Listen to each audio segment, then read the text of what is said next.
Bismillah. Thank you so much. Thank you, Dr. Hisham. Thanks, everyone. And thanks for having me again. Yeah. It's an honor, wallah. It's a real pleasure for you to read the work that I've worked on with my two co-authors, Amr and Noha. Um, and yeah, since we have spoken last year about this, a lot of things have changed, and I think I'm quite interested to in discussing the developments that have been going on since the book was published, and of course, a year after the book was published, the war on Gaza started, and 2 years the Ayyash, situation in Syria. Ayyash, Yeah, معلش yeah, يا سيدي. I think that your mic is a little bit choppy. I don't know if it's the headset that you're using, but can you talk directly to the computer and وشيل Right. الميكروفون? Is this better? It's much better. Yeah. It's Okay. much better. Sorry. Yeah. Great. Don't worry about it. Okay, اتفضل يا سيدي. Go ahead. Yeah. Okay. تمام. Bismillah. Yeah. I was saying that since we have spoken last year with the class, it's a lot of things have changed and situation. Yeah, I mean, we published the book in 2022. A year later, the war on Gaza started. A lot of things have changed dramatically within the Islamic movement's framework and around the world. And after a year later, or 2 years after we published the book, it was the fall of Assad regime in Syria. This also changed, or at least it has to affect our thinking about how Islamic movements work and the trajectories they might take in the near future. So I mean, I think I'll start by introducing a very brief idea that I've been experimenting with on how Islamic movements started, and then I'll delve into the book and the crises of the Muslim Brotherhood and the developments that the Muslim Brotherhood have been through, and the last part it will be on the post 22 developments. I'll keep the main focus on Egypt, but also I'd love to discuss the other geographical or the other movements in the region as well. One thing that I'm thinking about, maybe we can keep this to 30-45 minutes of me talking, and then we can have a discussion if you're okay with that. So yeah, Bismillah. Okay, first, when there is this concept that I've been experimenting with, as I said, it's part of the decolonization theories, and usually when we talk about decolonization, we picture borders, armies, territories, but I believe that this modern domination also works through knowledge and time, and decolonial scholars call this they call it epistemicide actually, which is the systematic destruction, silencing, and delegitimizing of non-Western ways of knowing. And one of the Latin American scholars call it. It started with the long 16th century onward. I mean, starting with the Inquisition, the conquest, slavery, witch hunts. All of this actually could be seen in this framework of epistemicide. So when we talk about colonialism, we do not say that Europe only conquered lands. It also claimed actually a monopoly on reason, the rationale, the history, the futurity, and it cast others as people without history. And we can see this in Palestine, we can see this across the Muslim world, and forever behind, especially on a single Western timeline of progress. So this timeline of progress, it starts with the Renaissance, with the Western age of reason, and then everyone else is behind. And this is what was called also the denial of co-evilness, which is treating the others, which is us, that as if they live in another time, or to justify ruling them actually. And this way of thinking, I believe that when the Islamic movements, especially at the beginning of the 20th century, at the end of the 19th century, they were trying to resist these structures, these temporal and knowledge structures that are secular liberal. Maybe they are enforcing what's called presentism on the Muslim communities, and on the people of the colonized regions, and but by imposing this temporality and these politics. So the way that the many Muslim thinkers thought about it, or responded to it, it was by creating an opponent temporality. And the Muslim Brotherhood was, I believe that they were part of this social or political response to colonialism. So they were counter-epistemic, counter-temporal projects. And the Islamic movements in this regard, they started, or they refused to live only on someone else's history or clocks, and we can see this in the ideas of the Muslim Brotherhood, uh, and the tarbiyah, the lifestyle, the adhkar, the prayers, the weekly usra circles. We can see a lot of this resistance within the Muslim Brotherhood. Um, uh, uh, Again, tarbiyah and mobilization and indoctrination tactics. I just wanted to start by this, because as I say, after the war in Gaza started, and after we have seen the developments, I think there are some uh, conclusions that we have reached in the book that maybe could be revisited. So as you have read the book, the book's main idea is that we are talking about the core, that the Muslim Brotherhood has been through core transformations and disconnect actually from their basis, and they have been facing three main existential crises. First, on the transformation and the disconnect, I think one thing that we have made very clear in the book is that the Muslim Brotherhood made a shift from being a mass movement to an elite organization. The Muslim Brotherhood became an exclusive organization. It was not, over the course of since the 80s, 90s, and onward, they lost a lot of support from the societal factions, and they misunderstood the support for the change in Egypt, as if it was a support for the Islamic movement or the Muslim Brotherhood themselves. So especially after 2011, the Muslim Brotherhood kept disconnecting themselves from their popular bases, uh, especially with the rise of the Salafis, who post 2011 began to be more political, or for a very brief time they were political, and they affected, of course, the popular base of the Muslim Brotherhood.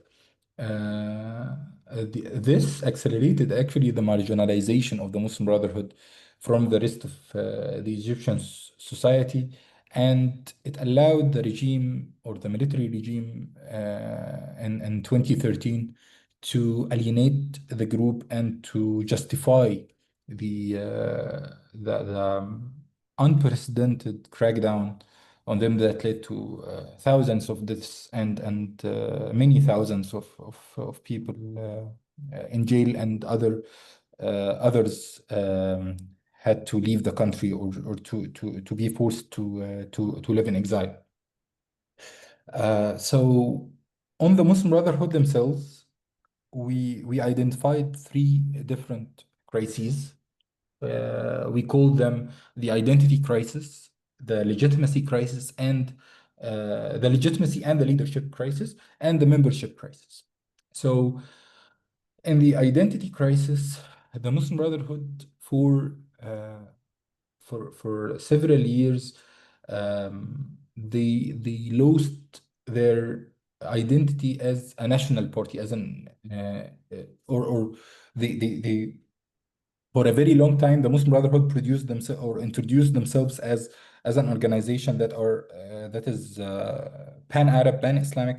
They can work in different contexts, but actually the revolution and the chance that they got to work directly in politics, especially to run for president and to be to nominate or to succeed, to have one of their leaders to be in the presidential palace in Egypt.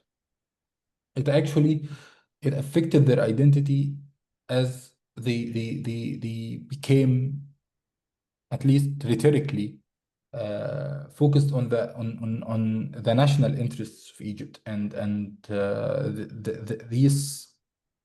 this could be seen in a very positive way, but at the same time, it made the organization quite hesitant about what it is exactly. Is it a political party in Egypt, an Egyptian political party, or a pan-Islamic movement that could be an umbrella school of thought that could gather different political parties or people from different countries and different regions? So this is part of the identity crisis. Also, the competition with the Salafis and what we can call the apolitical televangelists in Egypt. It affected the Muslim Brotherhood, because we are dealing with people or with organizations that are also religious, that are also يعني influenced by the same sources that the Muslim Brotherhood are influenced with or is influenced with, and this the coalitions that were made after the revolution with the Salafis, yeah, it affected also, or it added to this identity crisis, because for many reasons within the Muslim Brotherhood, they were not really sure what they stand for, if they are able to be with the Salafis or with apolitical actors in coalitions that are quite against a lot of ideas that the Muslim Brotherhood have been promoting for a very long time. Also the long time of Mubarak's regime, and of course after the process, or sorry, after the imprisonment period during Nasser time in the 60s, the execution of Sayyid Qutb and the others, this led the Muslim Brotherhood to focus on survival, and it made it a secluded socioeconomic fortress, if we can call it this, and this also made it very difficult for the Muslim Brotherhood to be more engaged with the society on deeper levels. I mean, politically speaking, yes, the Muslim Brotherhood was still able to gain votes, to win elections, but they were not very the people, the Egyptian people did not see them as part uh, of the community as they should have been. They saw the Muslim Brotherhood members as part of their communities, of course, but the organization itself, it kept its identity kept quite vague, and this isolated way of living that was again forced because of the crackdowns, because of the repression. This kind of isolation, yeah, it made it quite, or it added to the identity crisis of the Muslim Brotherhood. Of course, post the military coup after 2013, after July 2013, this became much more difficult because the Muslim Brotherhood, for the first time ever, they have been faced with a crackdown that did not mean to contain the group, but to eliminate the group, and this raised questions about violence, about peacefulness, about whether they should engage differently with the Egyptian society and with the political structures in Egypt and in other countries as well, because we have seen this repeated also in Tunisia and in other countries. So all of this, it added to the questions of identity. Who are we? Who are the Muslim Brotherhood? What are we standing for?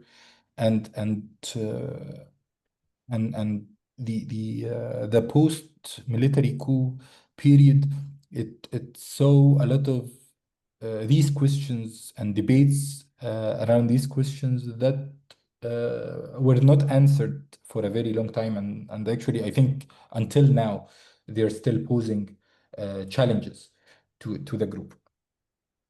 This, I think, this is the identity crisis in a sense. The other crisis that we talked about was the legitimacy crisis or the leadership crisis. Usually, the leadership in the Muslim Brotherhood was or the legitimacy of the leadership was getting through different ways. So one of them was the what we call الرعيل الأول, those founders, the founding fathers of the movement who spent time with Hassan al-Banna in 28 and onwards until he died in 49, or until his assassination in 49. The leaders who spent, or the young people who spent time with Hassan al-Banna at the time, they became the leaders until maybe 2017, 2018. I mean, for the first time, the current Supreme Guide who's in prison, Dr. Muhammad Badia, he did not spend time with Hassan al-Banna. All the Supreme Guides or the General Guides or the leaders before him, they were from al-Ra'il al-Awal, from the founding fathers of the Muslim Brotherhood. So this is one of the sources of legitimacy, those who founded the movement with the founder. The other legitimacy that the leaders were relying on was the legitimacy of al-mihna, the ordeal, and this the current leaders, including Muhammad Badia, and outside Egypt, Salah Abdel Haq in Turkey. And we can talk about these details if anyone is interested. But the current leaders of the movement, they are now who spent many years of their lives in jail during the 60s and 50s maybe. Salah Abdel Haq spent a lot of time with Sayyid Qutb in prison in the 60s, and he was one of his close associates at the time. But he did not live, or he was not yet born, I guess, when Hassan al-Banna was founding the Brotherhood. The third legitimacy that the leadership was relying on is the legitimacy of institutions or the elections inside the Muslim Brotherhood, and this came starting from mid 80s, especially in the 90s, when the Muslim Brotherhood started to structure the organization on the hands of people like Khairat Shatir, Abdelrahman Abu Futuh, Mahmoud Izzat. These people who again spent times in prisons in the 60s and in the 70s and 80s, but of course not as harsh as the times of Nasser. These people they were able to rebuild the organization in what's called as the second foundation of the movement, and those people they gained the legitimacy. So until the military coup in Egypt, you could identify every leader of the Muslim Brotherhood, whether he came from the founding group or the elections or those who were imprisoned or spent time, spent the ordeal during these times. So, but after Rab'a or after the military coup, a new sorts of most of these leaders actually they were out of the picture. They were either arrested, some of them killed later, or forced to diaspora. But also the military regime or the government in Egypt, they were quite smart actually in dealing with the Muslim Brotherhood, because for the brief moment of openness in Egypt, yeah, they realized who's who in the group, and they realized that yeah, they need to keep people, some people or some specific names totally isolated, like Khairat Shatir, or maybe the Murshid himself, Muhammad Badi', maybe some others who were arrested very early after the coup, and some others they were not as important for the regime, and I think it was a correct bet in a way, because most of the leaders who left the country they were not able to mobilize to gather the group around them, even if they didn't have I mean the regime arrested those focal points of the tanzim of the organization, even if they didn't have even if they didn't hold um, powerful positions inside the group. I mean, someone like Muhammad al-Biltagi, for example, he's in jail in one of the most notorious jails in Egypt for since 2013, and they arrested his son. He's totally and completely isolated. But he didn't have a leadership or a very top leadership position inside the Muslim Brotherhood. But the regime knew that this person is able to maybe unify the opposition somehow, or is able to talk to people outside the Muslim Brotherhood and maybe build coalitions. Anyways, so uh, after 2013, and after those leaders and these legitimacies started to erode completely, new legitimacies started to appear, and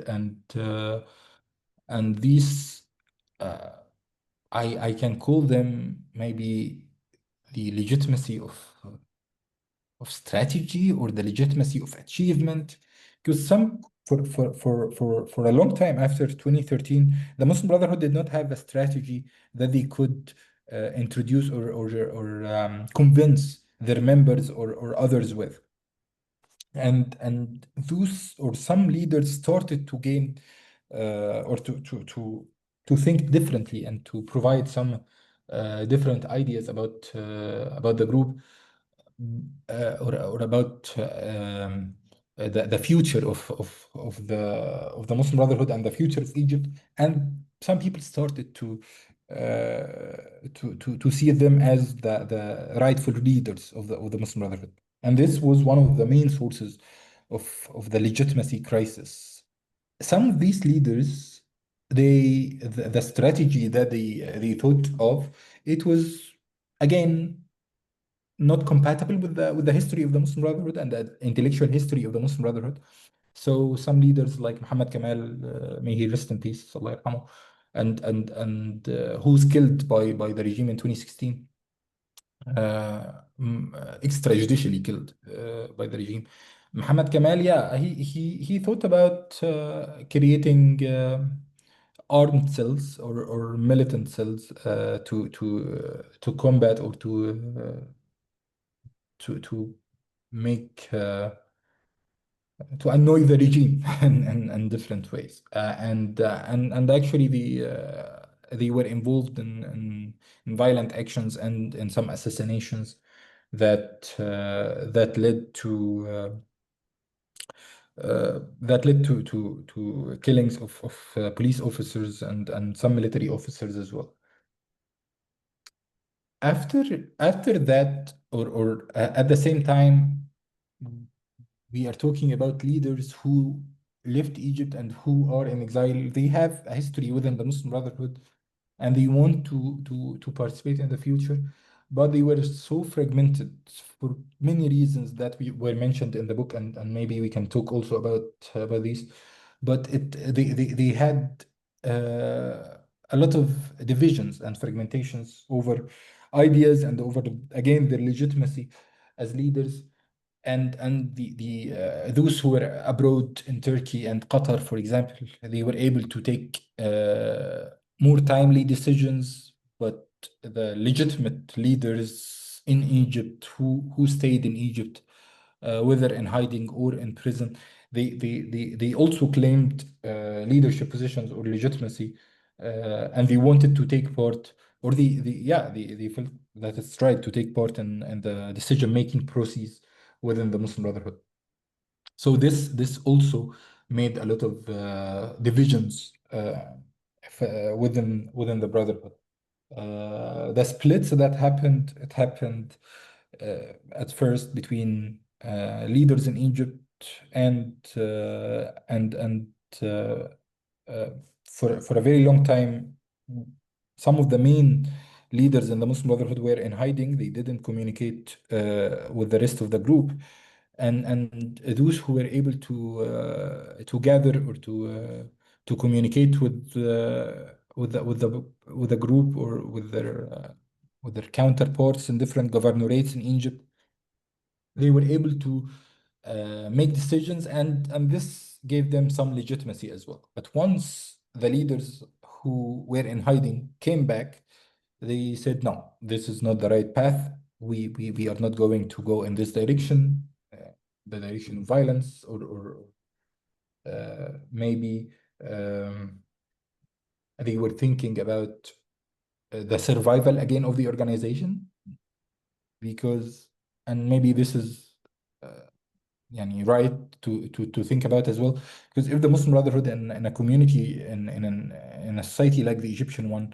and the Muslim Brotherhood, which is mainly a middle class movement, the use of violence or the use of armed power or militant power against the regime, it could actually lead not only to alienation from the rest of the Egyptian community, but also within the group itself. I mean, I grew up with the Brotherhood, and when I was talking to people like Ammo and aunties, the people who were the older folk in the Muslim Brotherhood, who knew the Muslim Brotherhood through mosques, religion, and charities, they could not comprehend that any Muslim Brotherhood member could be part of a violent movement, and they never thought that the regime's propaganda about the Muslim Brotherhood is true. But actually, it was true on many levels. Many people, many younger people, including some of my colleagues at some point, yeah, they were involved in violent actions, and it was, I mean, there was a lot of evidence on that, and some of them actually they were quite proud of it, and just to see this as I think it's very important to see this as part of the discussion, because this is actually what made it very difficult for many members of the Muslim Brotherhood to understand or to decide where the legitimacy is, where legitimacy is. Is it with the old guard or with the traditional leadership who could not provide any path forward, or is it with the younger generations who were trying find a solution no matter what, and this solution, it could lead to يعني I mean potentially it could lead to a pressure on the regime that could force it to achieve to political changes, or could lead to the complete annihilation of the Muslim Brotherhood. I mean, it was their bet, and I think this could conclude the discussions around legitimacy inside the Muslim Brotherhood. It was about who should lead, and whether the original ideas of gradual change in the Brotherhood or in the society could survive these crackdowns, or that the Brotherhood needs to find new ways of opposing the regime. This included also a lot of debates around financial control as well within the group. So because in Egypt, some governorates we can also talk about this, but I think that there is no need to it now. But the structural hierarchy of the Muslim Brotherhood, in each governorate, there is an office in Egypt of the Muslim Brotherhood that is leading the governorate's business. And in each governorate, there were elections and there were biases, and yeah, some people preferred the leaders who resorted to violence, and some others supported the traditional ways of the Muslim Brotherhood. So when this happened, the financial control, which remained mainly with the traditional leadership, who had the international connections and the international networks that usually provided the Muslim Brotherhood with financial resources. They kept controlling these resources, and it affected the members or the regions within Egypt which supported the office of Muhammad Kamal, or the group which resorted to violence. I think yeah, this could conclude the second crisis, which is the legitimacy crisis. The third crisis is the membership crisis, and I think we could call it also the trauma and distrust. It's because the what happens that in Rabaa on August 14th, 2013, after the military dispersed the sit-in of the Muslim Brotherhood or Dr. Morsi supporters in East Cairo, it was a real traumatic event for the Muslim Brotherhood and for many in Egypt, actually, and we have not yet recovered from that moment yet. But this led to a lot of I think it led to the erosion of trust between many members and other members, and it led also to the erosion of trust between many members and the leaders, because again, for a very or for some time before this dispersal or the violent dispersal of the protesters, the Muslim Brotherhood leaders were confirming to their bases and to their popular supporters that no, Morsi is coming back, and the military is going to release him, or to the coup will fail, and the overpromised without any tangible reasons for that, or without any tangible results on the ground. So this I think this started this membership crisis. Later on, the Brotherhood leaders, especially in exile, they were involved, or at least there were accusations of financial corruption. There were accusations of mismanagements of funds. This also led to more problems within the members, and whether they trust each other or not. And many decided that they do not want to be part of the Muslim Brotherhood anymore. And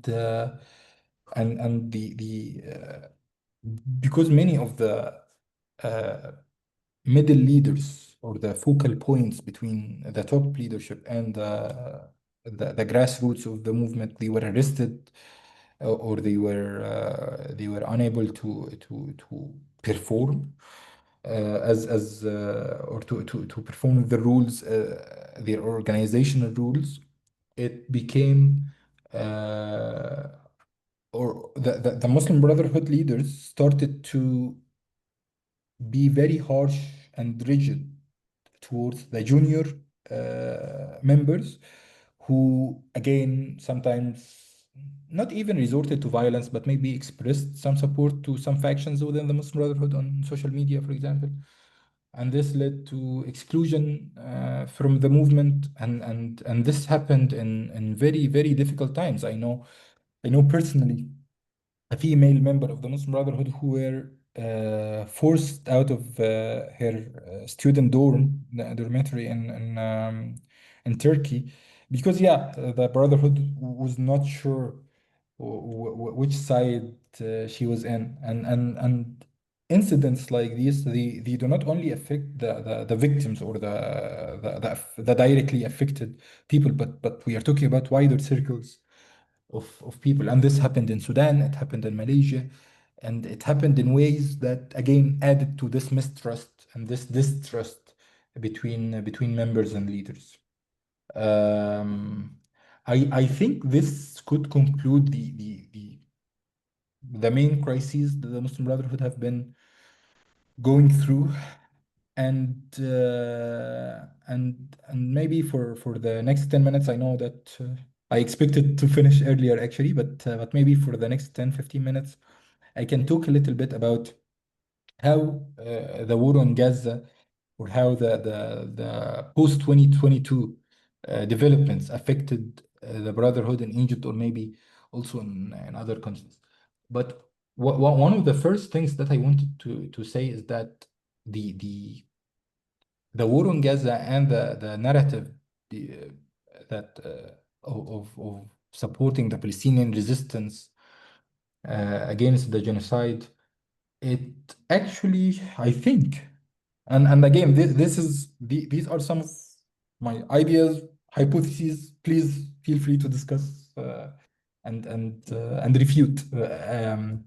So I believe that the Muslim Brotherhood, one of the problems that we first talked about, is that the group shifted from being a mass movement to an elite organization, an exclusive elite organization. But what happened is that after the war on Gaza, the Muslim Brotherhood started to use different narrative that is more unifying, I'd say, and it made it easy to situate the movement within the larger anti-colonial cause. And this actually was, I mean, Salah Abdel Haq, for example, who's the acting supreme guide, or the acting general guide in Turkey, he argued in August 2014 that, 2024, that the Western crusaders use Israel to pursue colonial objectives, and this wording is quite new for the Muslim Brotherhood, and I think, they would always use they were always using words to express how there is a battle against Islam, maybe against Muslims, but to put it, or to frame it as an or as a colonial project, and Israel as a part of it, it's quite it's quite interesting to see it put this way, especially as a part of a larger solidarity movement. Um, One other thing that maybe is important to mention is that the um, after the war in Gaza, some factions within the Muslim Brotherhood, they started talking about reconciliation with the regime in Egypt. They wanted to approach the regime in different ways, and especially with the expanding, unhinged violations and attacks by Israel. We are talking about Iran and Lebanon, of course, Gaza, of course.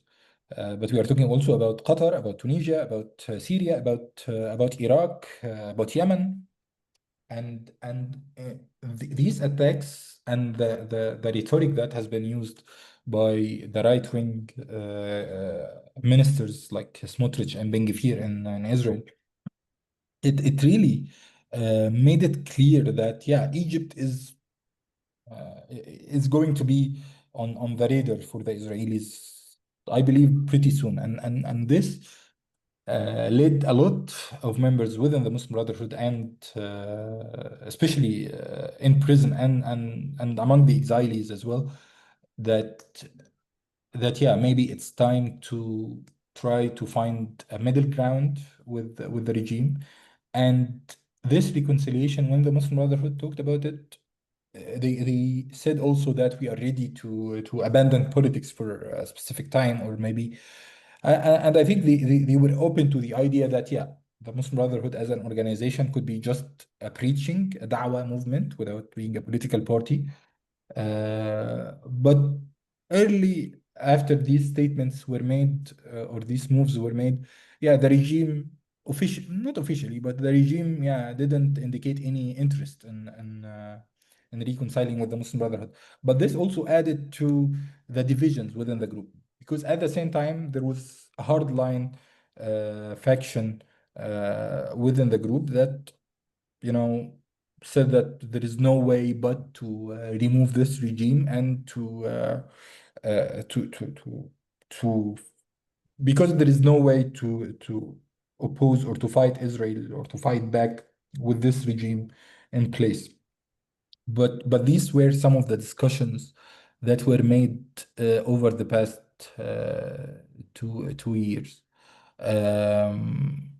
In diaspora, also post 2022, I think the a lot of things has changed in the host country, or have changed in the host countries that were receiving the Muslim Brotherhood. Mainly, we are talking about Qatar and Turkey. Turkey supported the Muslim Brotherhood with no conditions for a very long time, but since 2021. The Turkish government started to get closer to the Egyptians, sometimes because of the gas politics in the Mediterranean, sometimes because of the situation in Libya, but they needed each other. And of course, the situation in Syria as well, which the Egyptians were interested in.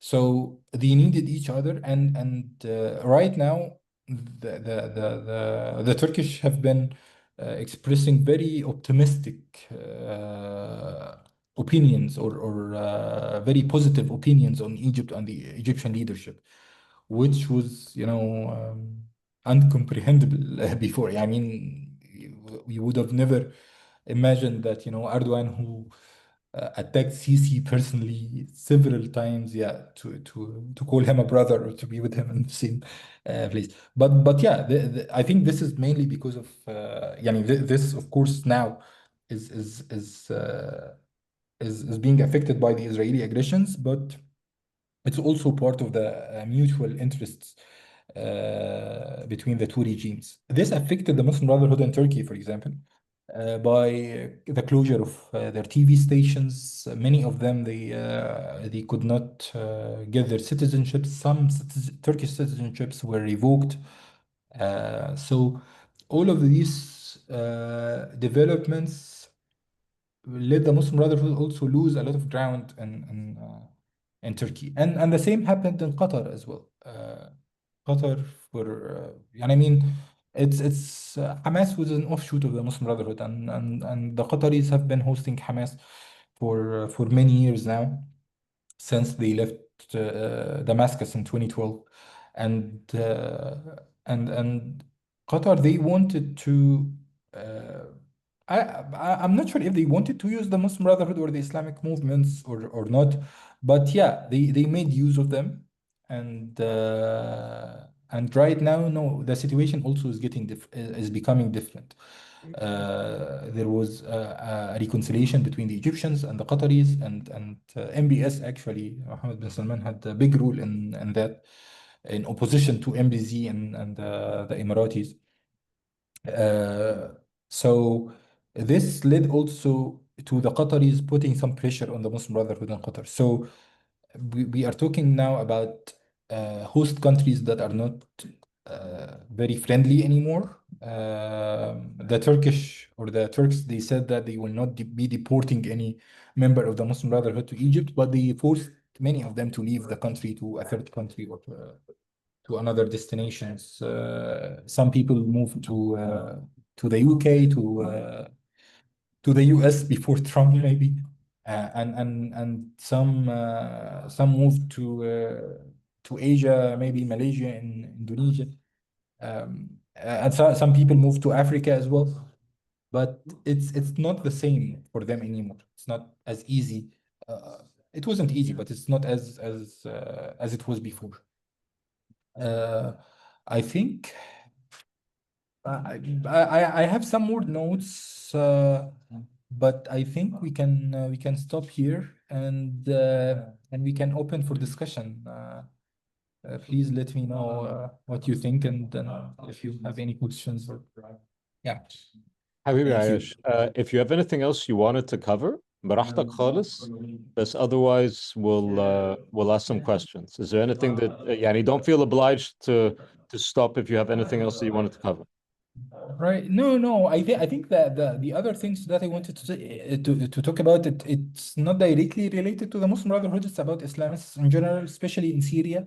But yeah, I need to work on this more honestly. I need to develop these ideas. But yeah, I'm willing to We're actually hear from you. we're actually having another presentation on Hayat Tahrir Sham, but later on in the week, Jérôme Devron, inshallah. But I have a Can couple. I attend that one, please? أهلا وسهلا. I'm asking seriously. أهلا وسهلا. You would be most welcome. Thank you. But I had a couple of questions to kick off with, and as I ask my questions, if you guys can think about what you'd Allah. That's not very useful. Sorry. Okay. Sorry about that. Okay, that's likely to happen again, and that's my daughter desperately trying to send funny pictures. Malish. I have a couple of questions, and while I ask the questions, you guys can think about what you'd like to ask. Okay, we've still got Abdelrahman for another at least like half hour or so.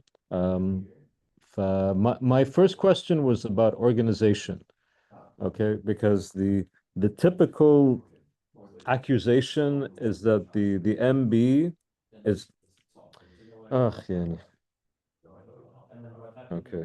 The typical accusation is that the Muslim Brotherhood is very, very centralized, okay, and not just centralized in terms of the single group in Egypt, but also more generally worldwide. So that there's the Tanzim in Egypt, the organization in Egypt, which is very hierarchical, very centralized, وهكذا. But then also that there's an international group, right? That the international organization is also quite centralized. So the group in Jordan is linked to the group in Egypt, is linked to the group in Libya, and that they all take their marching orders from a single leader. So it becomes this, big conspiracy about one group with many tentacles around the world. Okay. Right. I'd be interested to hear your thoughts on that and to explain to our students how true, how false, how useful it is to even think about it like this. Right. Yeah, thank you. I think it's a very important question, and again, I think it's timely to look at it from the lens of what's going on in Gaza. again, Hamas is an offshoot of the Muslim Brotherhood, and the Muslim Brotherhood was very proud, or has been very proud for a very long time, having Hamas as part of the international organization. And people, when people within the Muslim Brotherhood, also when they talked about the international organization, they dealt with it as a very centralized, as you say, a very centralized organization, with the leadership being in the hands of the Murshid, or the supreme guide. And I remember in 2011, just after the revolution in Egypt, Hamas usually they celebrate their anniversary in December. So in December 2011, in front of, like, I don't know, maybe 100,000 supporters in Gaza, the leaders of Hamas, they alleged, or they pledged allegiance to the Muslim Brotherhood leadership. And this was a big moment for the Muslim Brotherhood in Egypt, and for Hamas in Gaza, to say that we are part of the same organization.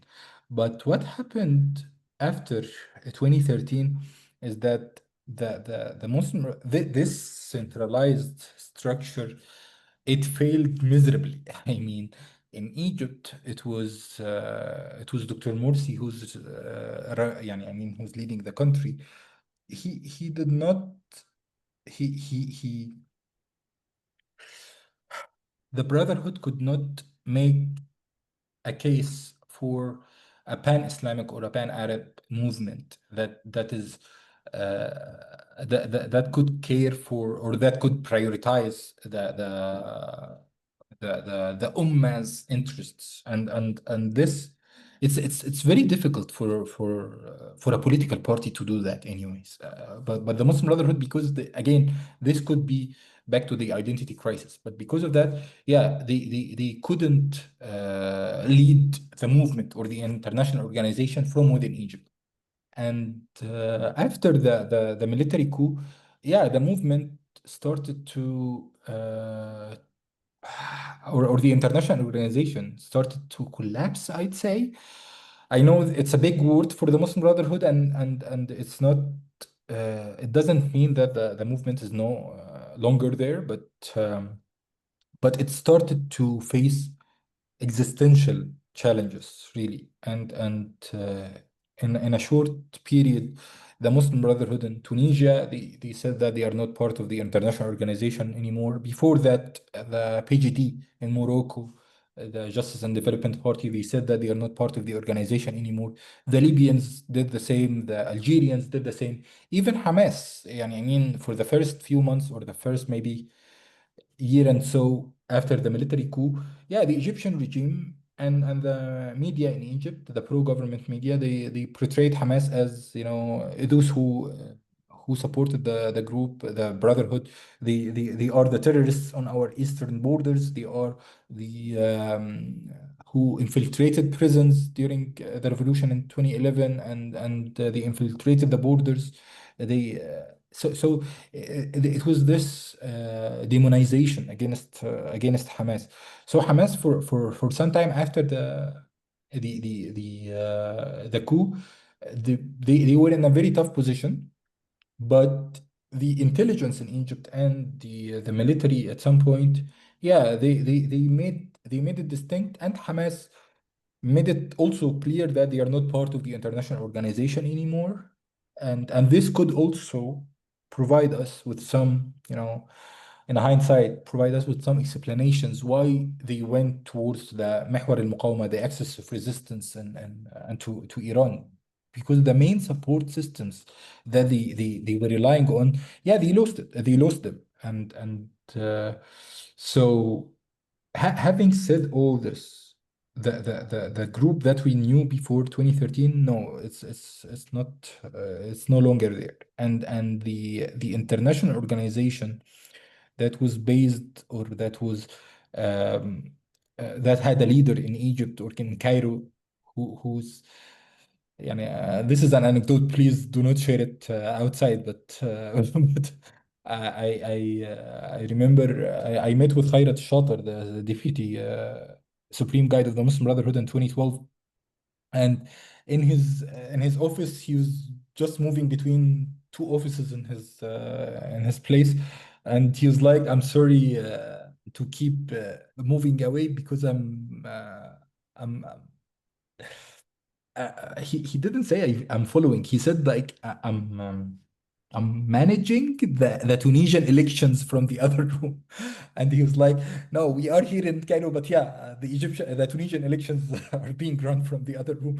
And yeah, he made it, and I think he gave he gave this impression to to the military as well, that the movement is so powerful that yeah, we are able to control everyone everywhere at the same time. And this wasn't true. I mean, yes, there was a lot of coordination between the movement or the different movements around the world, but it wasn't as central. And of course, after the failure of the movement in Egypt, yeah, it became very clear that uh, no organization, especially those who are in the Islamic organizations that are based in Europe or in the US or in the West in general, yeah, they realized that, and I mean, they cannot rely on the Muslim Brotherhood for support almost at all.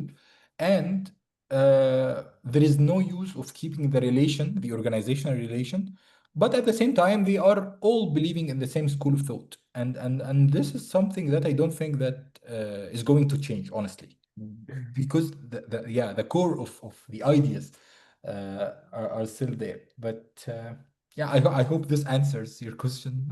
It does. I have one follow-up on it, but just very quickly before I open it up, I hope we have some good questions, inshallah.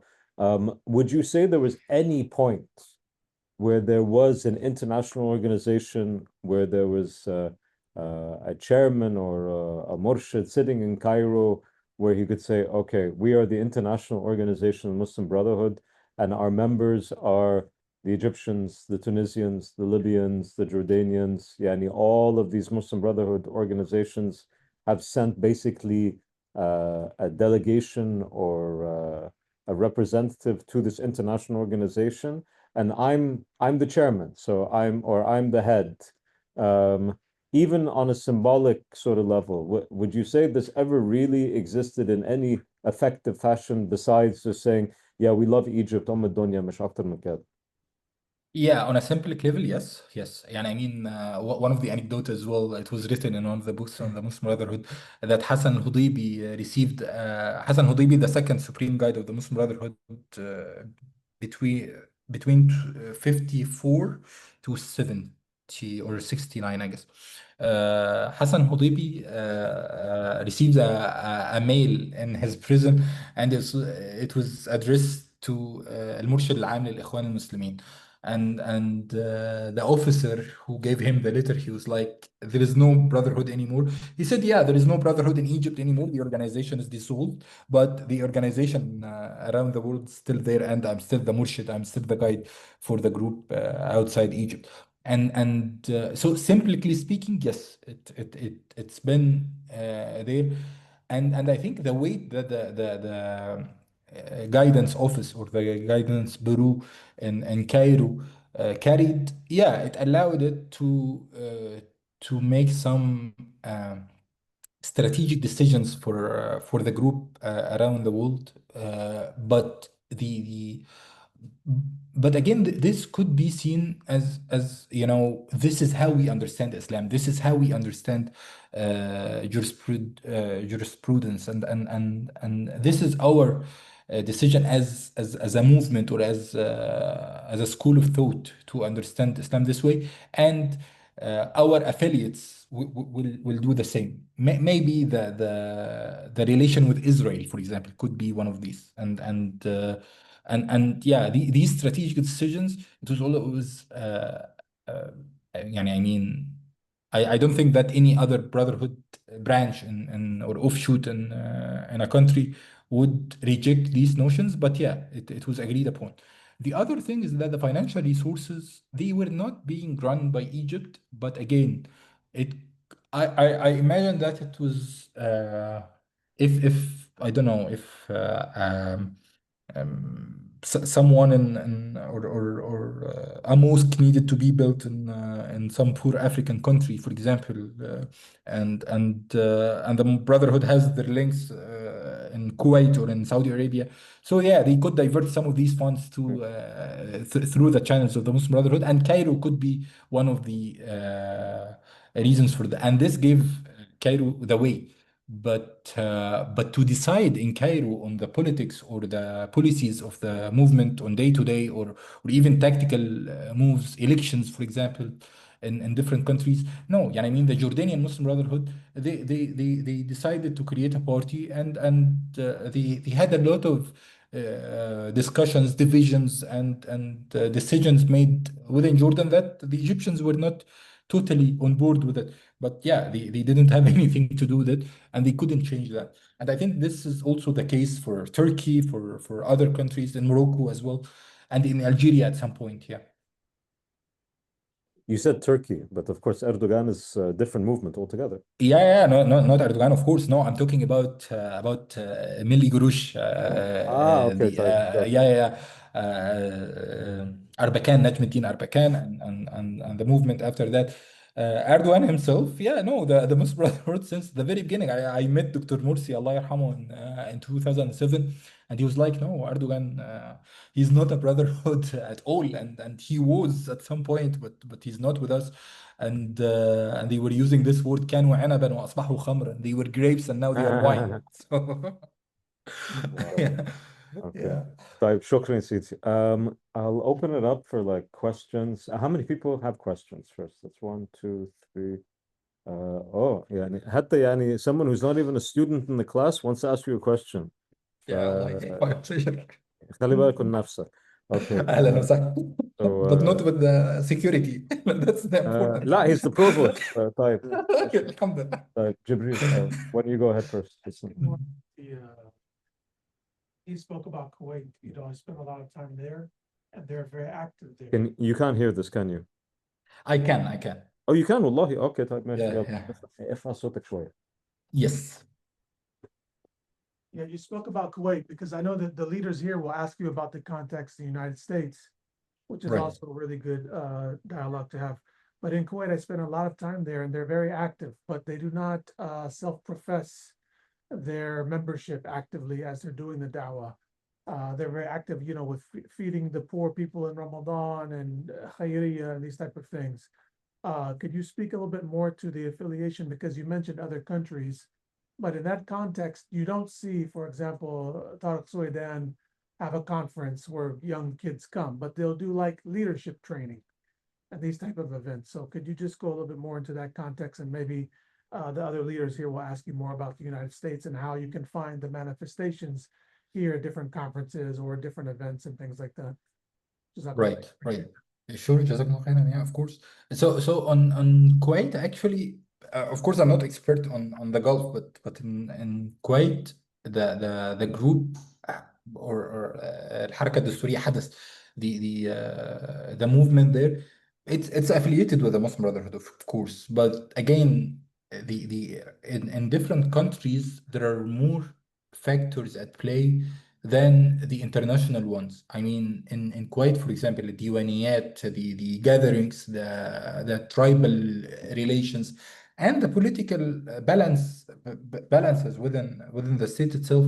Yeah, it affects the movement much more than the relation with the Muslim Brotherhood. But until very recently, the Muslim Brotherhood leaders who traveled to Kuwait since the 70s and 80s, they have played huge roles, not only in the movement arena or in the Islamic movement, but also in the educational system, the judicial systems in Kuwait, and they were part of that. Tariq Suwaidan, for example, his يعني طارق السويدان, after the revolution in Egypt, for example, he came to Egypt and he met with Khairat Shater, and before his meeting with Khairat Shater, he was so supportive of Abdelrahman Abu Futuh, the other leader of, or the former leader of the Muslim Brotherhood, who left the group and decided to run for president. Tariq Suwaidan was very supportive of Abu Futuh, but he came and he sat with Khairat Shater and he talked. I don't know what happened, but he came out of the meeting and he was like, "No, Abu Futuh shouldn't do that," and he endorsed the Khairat Shater, who's running before Morsi, and he endorsed the Muslim Brotherhood. Suwaidan himself, yeah, in terms again of the school of thought, yep, it's the same school of thought, but the leadership trainings that he was making, although some brotherhood members, for example, were involved in these trainings, many of them actually, but it was not a curriculum, or it was not approved by the Muslim Brotherhood, and there were a lot of debates around whether the MB should send or should endorse such trainings or not. As far as I know, it was not agreed upon that these trainings, because he was talking actually, and I mean, my experience with the Muslim Brotherhood, especially before 2011, um, it was not very, I don't know, positive in terms of, uh, encouraging critical thinking and that. And this is what Dr. Tariq is doing, Tariq Swaydan, is that, yeah, he's always talking about critical thinking. He's always talking about challenging the narratives, or the controlling narratives. And this is not something that the Brotherhood leadership before 2013, yeah, they liked, not at all. So many of those who joined Tariq Swaidan, for example, from the Egyptians, they were expelled from the movement, or they were excluded from the movement post 2011 and post 2013. But still, when until now, when the Kuwaitis, for example, talk about when the Kuwaiti Islamists talk about Egypt, yeah, they see it as again the main movement behind them. And I remember that, yeah, a friend of mine, we met in DC. He was a member of the Kuwaiti Brotherhood, and he was like, yeah, my grandfather, he was one of the founders of the Kuwaiti Hadas, الحركة الدستورية الإسلامية. And he met with Hassan al-Banna. So yeah, this idea that they seek links with the Egyptians, yeah, I think it's still the same. This is not the same, by the way, in Qatar, for example, who cut the relations with the Brotherhood for, I think, since early 2000s or late 90s, with Jassim Sultan and the others. But yeah, this is what I know about Kuwait. Thank you, Abdul. Go ahead. Assalamu alaikum. So the Muslim Brotherhood has long positioned themselves as opposition to the broader Middle East governments, and more particularly the Gulf. Now, looking at hindsight, comparing and have antagonized them quite aggressively, but looking in hindsight, the difference between the results in Egypt and the results in currently Syria, where Syria, we're seeing a type of unified front from Middle Eastern governments in support of the government. And as far as I remember, Egypt and Morsi did not receive the same support.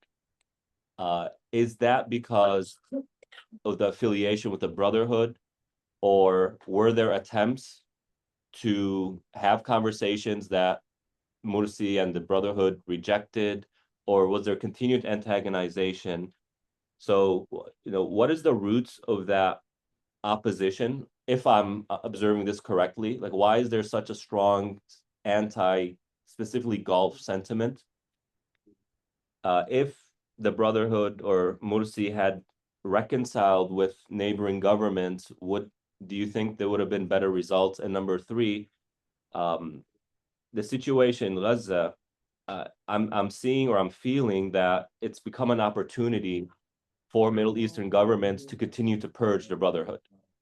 And I think that it's just an opportunity for them to get rid of Hamas because of its affiliation and because of maybe militia as well.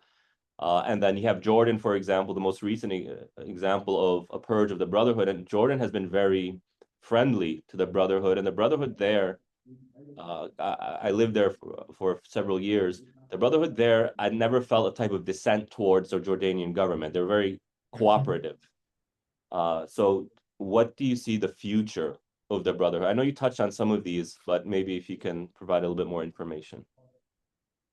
Honestly, this is a very deep question and quite difficult. I mean, we have been we have been perplexed by the situation in Syria. I mean, we are not talking about the Muslim Brotherhood. We are talking about Al Qaeda. Yani. We are talking about people who had money on their heads.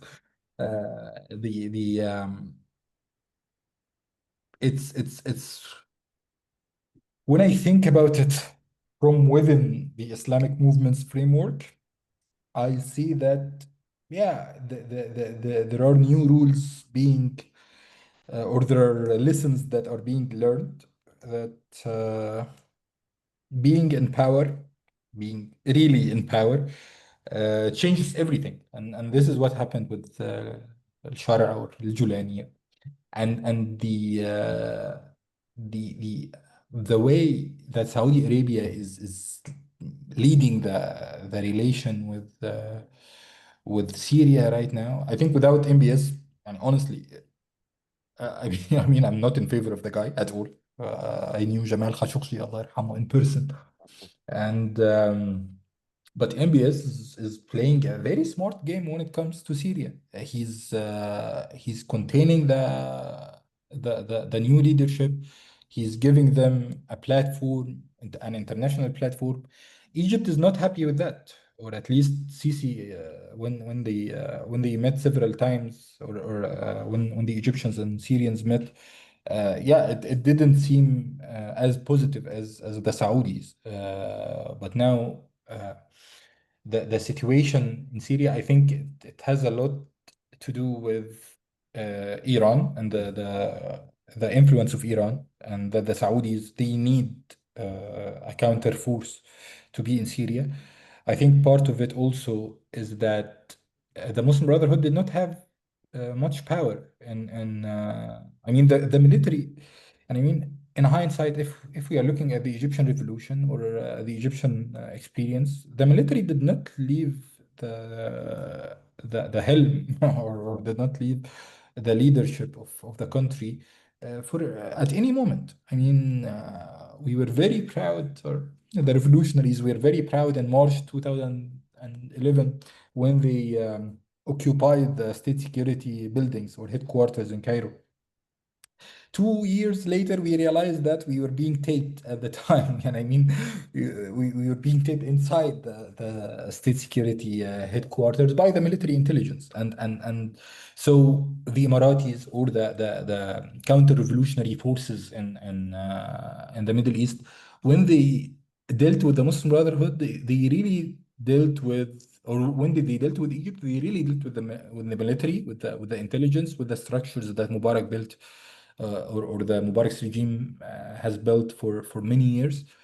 So the Muslim Brotherhood was not as influential or as important in the equation as now HTS or the current Syrian leadership.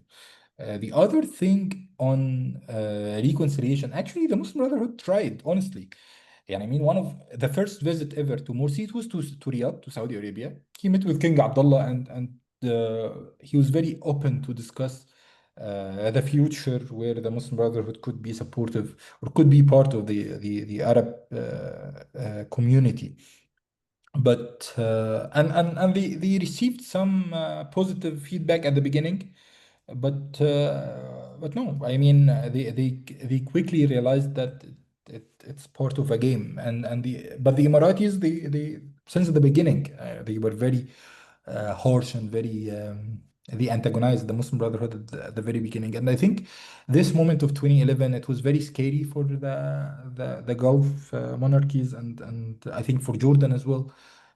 So it was, I think, the experience that these regimes have gained for the past 13 years, it affected their way in dealing with the Syrian um, administration, or the interim administration. The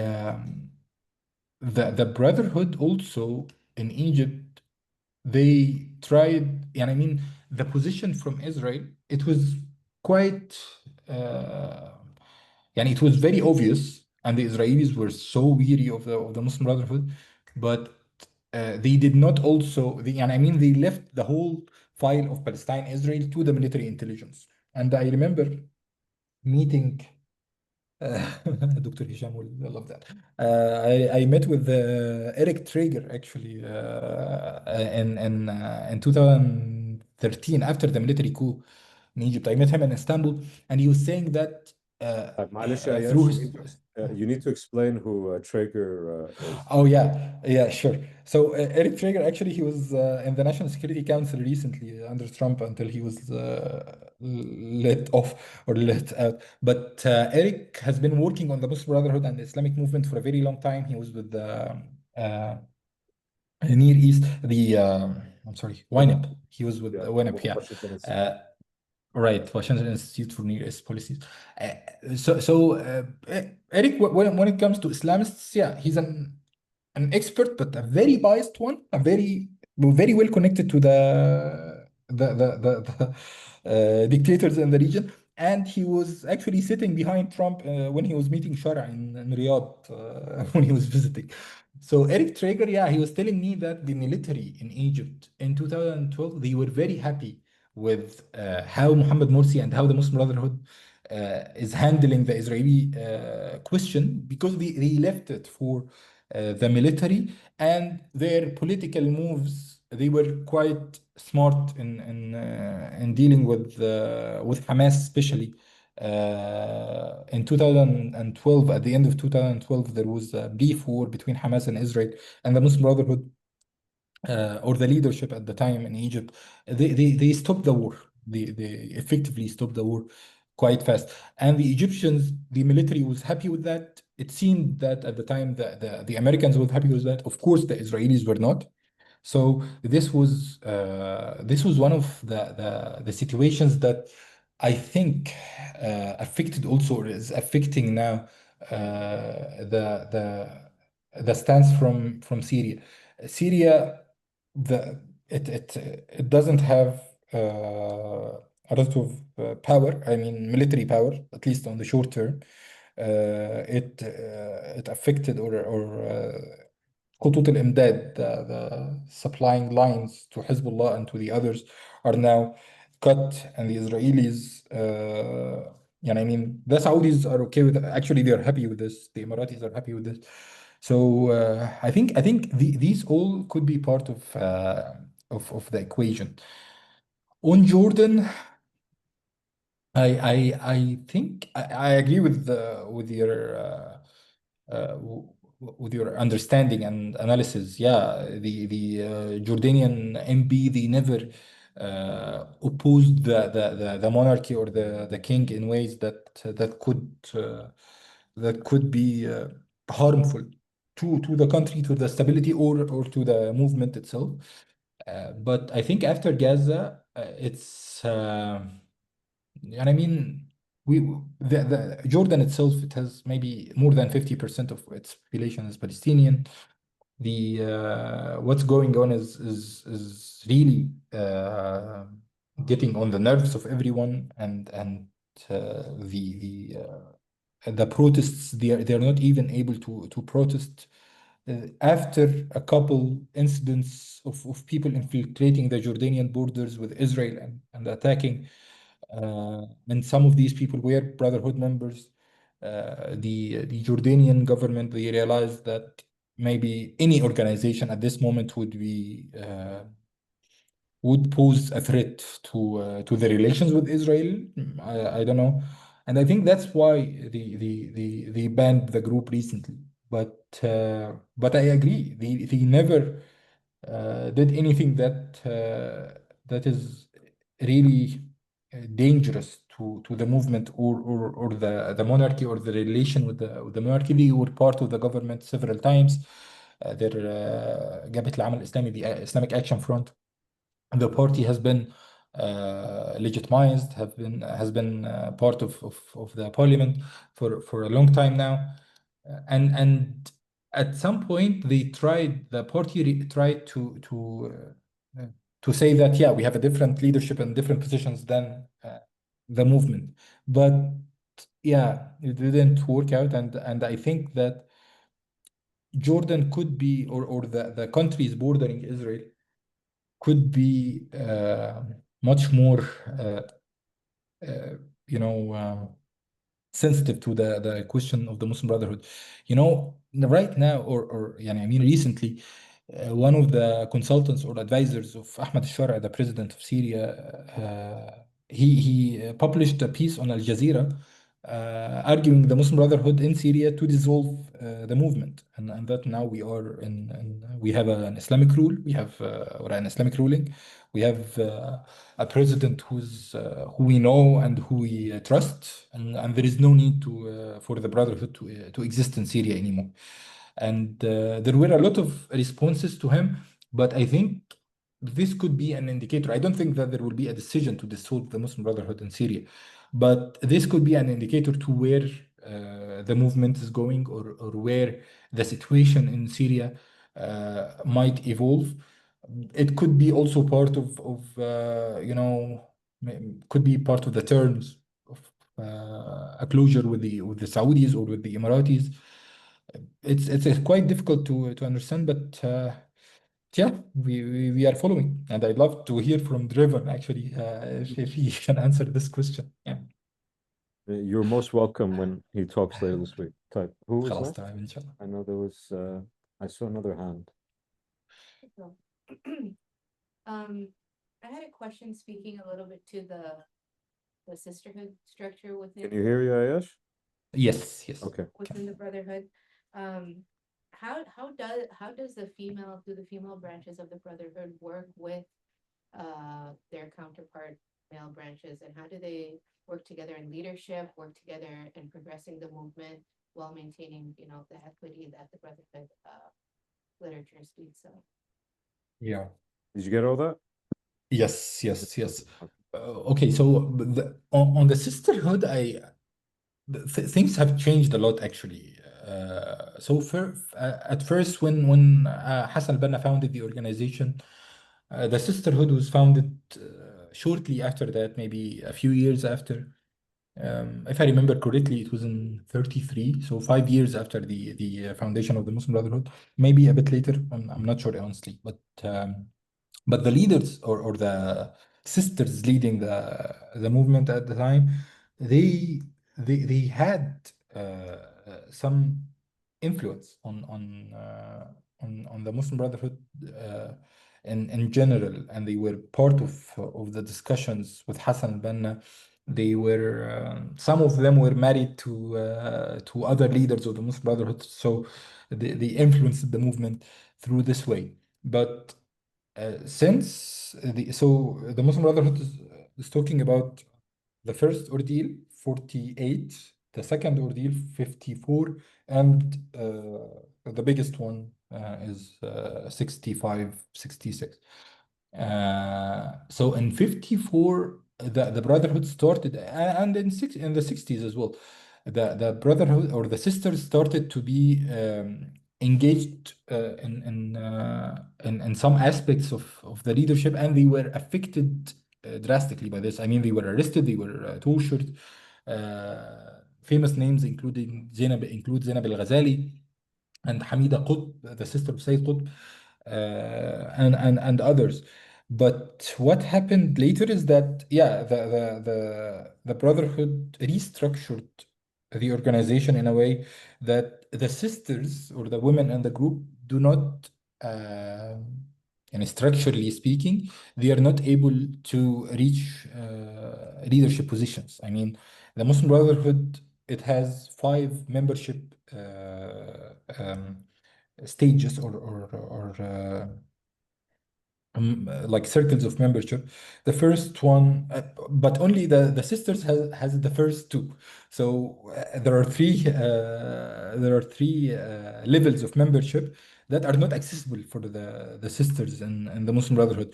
So in 2005, for example, when the Muslim Brotherhood pushed some sisters to run for the parliament, yeah, they were inside the organization. They were in the second level of membership, meaning that they cannot reach any kind of leadership in the organization, but they were members or they were running for parliament. I remember one of them.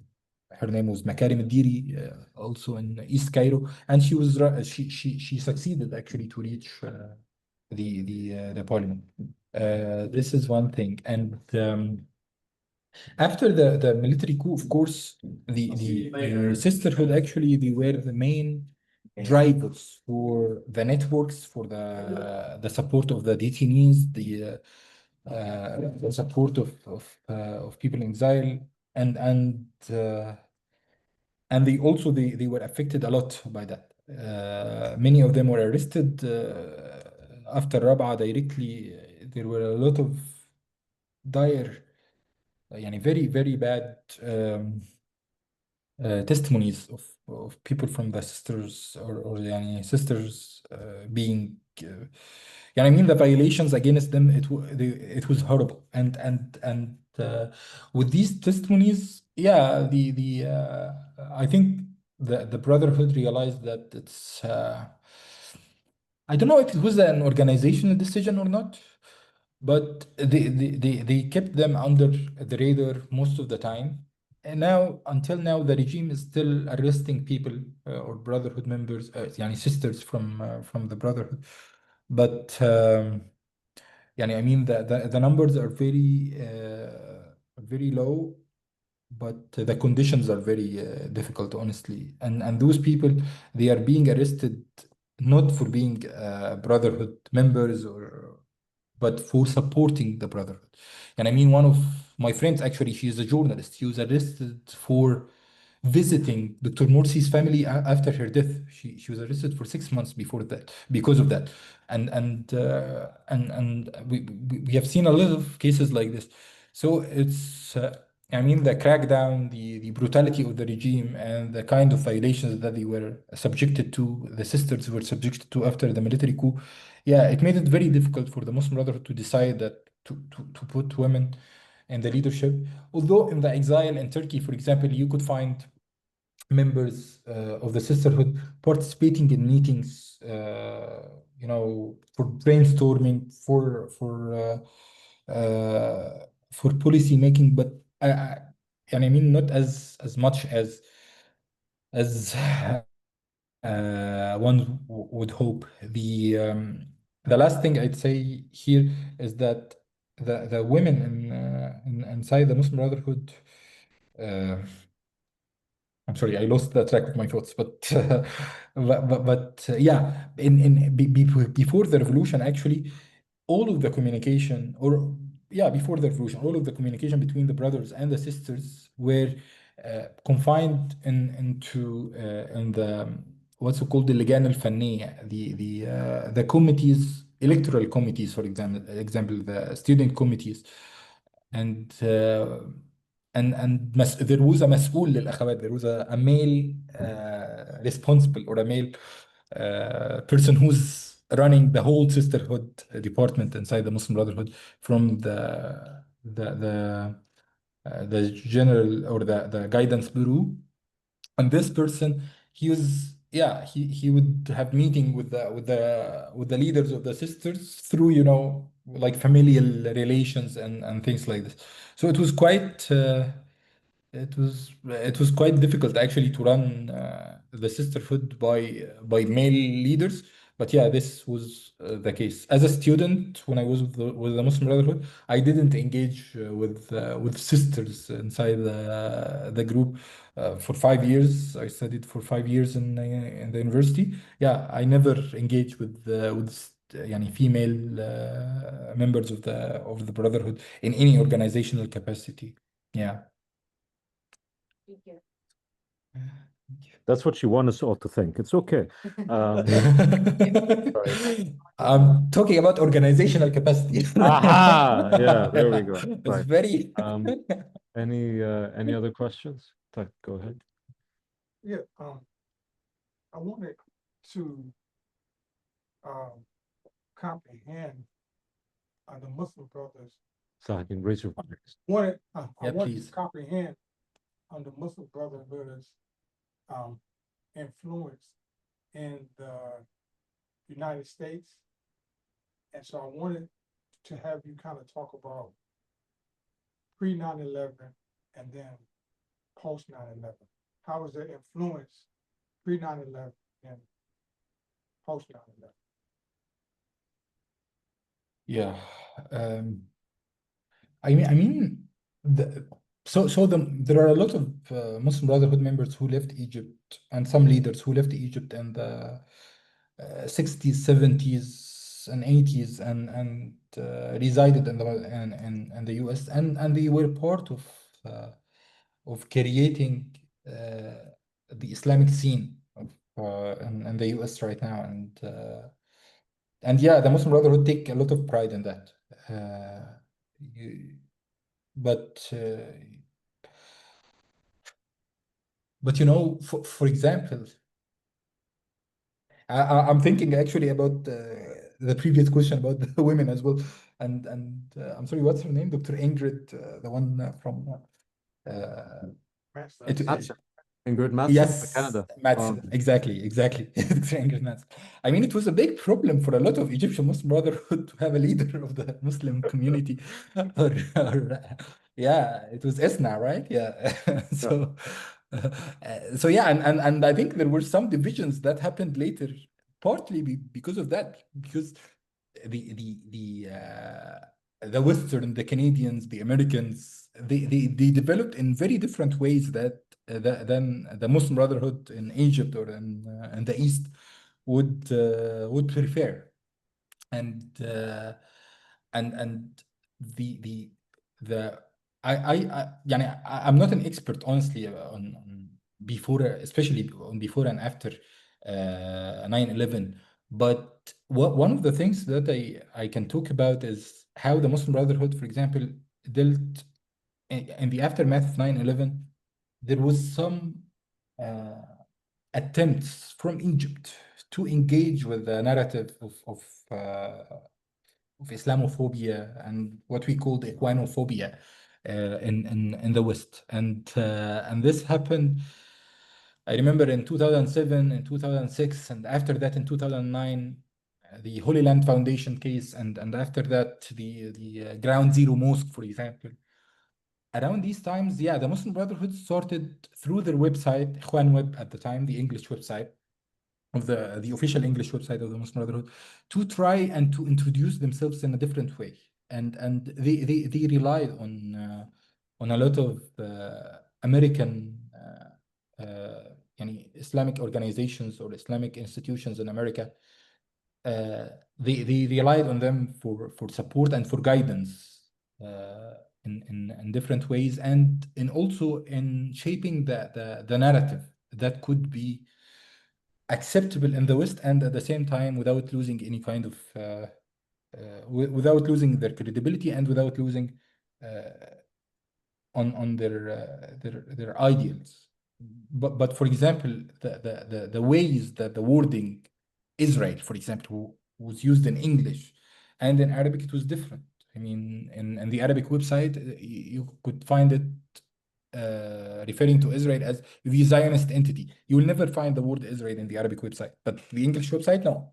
I mean, it's Israel, it's maybe the occupation state, maybe something like this, but the word Zionist entity, no, it did not, it was not part of that. And I think people, may he rest in peace, like Mahdi Bray and the others, I remember him coming to Egypt, for example, to support the Muslim Brotherhood.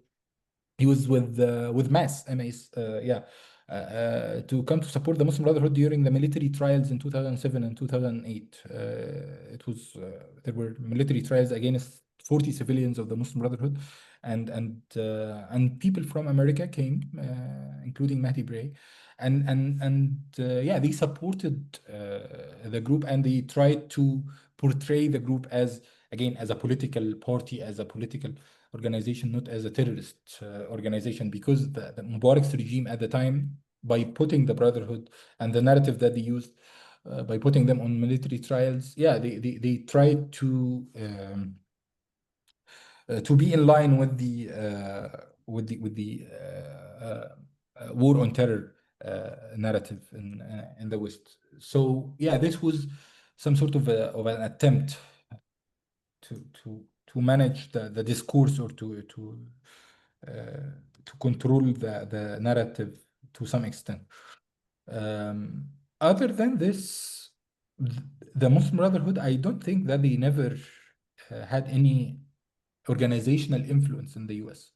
Yeah, there were a lot of discussions with Brotherhood leaders, especially the first generation who immigrated to the US.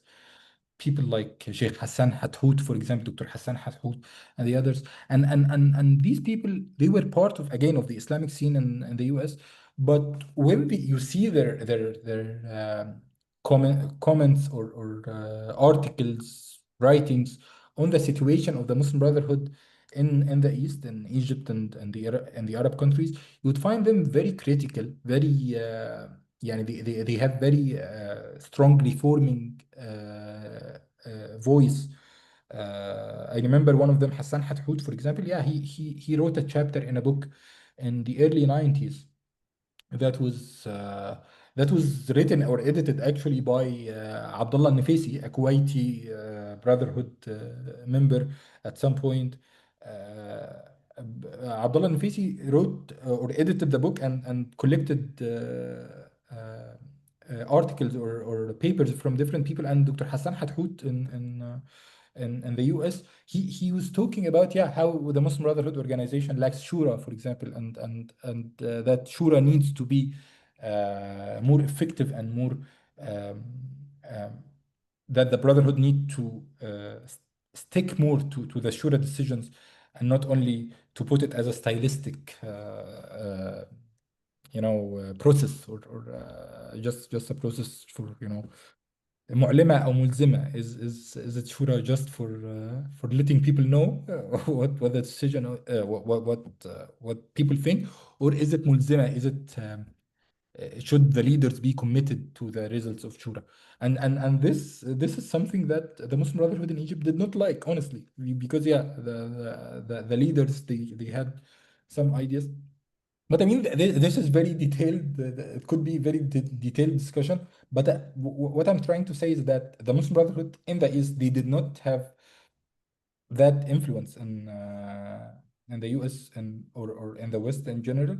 And I think that the developments or the intellectual development of the Islamists or the members of the Muslim Brotherhood or the other related organization or other affiliates, they had some sort of positive impact on the Brotherhood in Egypt by providing more nuanced critics or critique to the movement and its trajectories and its leadership positions. Yeah.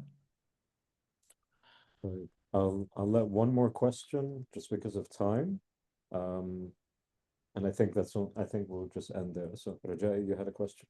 Yeah, I'm curious about what you see as the trajectory of the Muslim Brotherhood going forward, given the kind of drastic changes it's undergone in the last several years.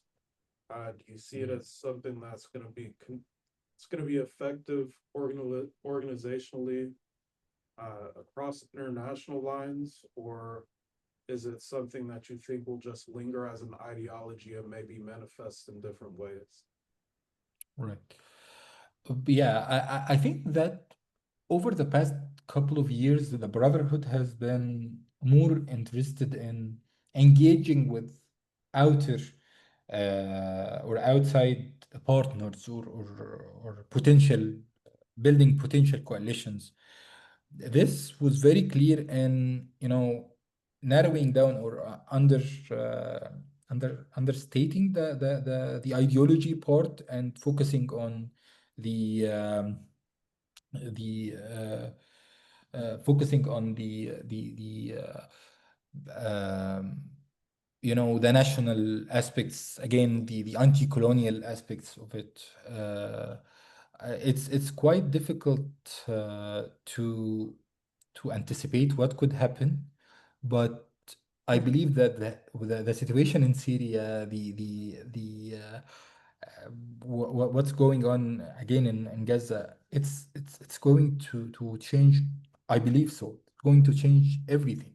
I mean, right now, the brotherhood in Egypt, they do not have any path for the future, and it seems that the Syrian experiment is becoming very inspirational to a lot of young people, and I don't know how this is going to